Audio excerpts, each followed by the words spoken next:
मुंबईवर झालेला अतिरेकीचा हल्ला, या हल्ल्यामध्ये हेमंत करकरे यांना अतिरेकीची गोळी लागून शहीद व्हावं लागलं। देशासाठी शहीद झालेले पोलीस अधिकारी हेमंत करकरे हे अतिरेक्याच्या गोळीमुळे नाही तर पोलीस अधिकाऱ्यांनी मारले असे चुकीचे विधान काँग्रेस पक्षाचे नेते विरोधी पक्षनेते विजय वडेट्टीवार यांनी केले। याचा निषेध शिवसेनेच्या वतीने शिवसेना जिल्हाप्रमुख शिवाजी माने यांच्या नेतृत्वाखाली लातूर जिल्ह्यामध्ये करण्यात आला।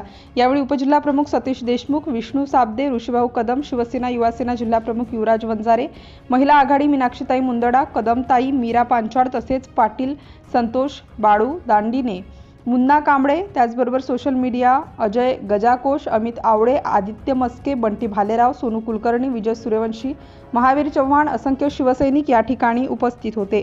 सिटी इंडिया न्यूजसाठी प्रतिनिधी सतीश चंदे, लातूर। अतिरेकाचा जो हल्ला, त्या हल्ल्यामध्ये हेमंत करकरे आपले पोलीस अधिकारी कामटेकर असतील, साळसकर असतील, तुकाराम ओंबळे असतील, या सर्वांनी आपल्या मुंबईला वाचवण्यासाठी, देशाला वाचवण्यासाठी, महाराष्ट्राला वाचवण्यासाठी प्राणाची आहुती दिली। अतिरेक्याच्या गोळ्याचा सामना करत असताना पोलीस अधिकारी शहीद झाले, अख्ख्या जगाला माहीत आहे, संपूर्ण महाराष्ट्राला माहीत आहे। परंतु काही महाराष्ट्र द्वेष्टे आणि भारत मातेचे द्वेष्टे हे या शहीदांना सुद्धा नाव ठेवायला निघालेले।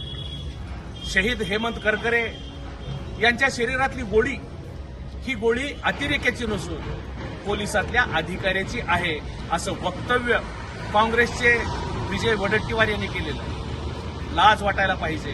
देशासाठी शहीदाचा हा खूप मोठा अपमान आहे आणि म्हणून त्या बदल्यात त्याच्या विरोधात, त्याच्या निषेधात आज आम्ही लातूर जिल्ह्याच्या वतीनं विजय वडेट्टीवारचा या ठिकाणी जोडे मारो आंदोलन करून निषेध केलेला आहे। यापुढे जर असे बेताल वक्तव्य केलेत, आज फक्त जोड्यावर भागले, उद्या मात्र वेगळ्या पद्धतीचा प्रयोग शिवसेना केल्याशिवाय राहणार नाही।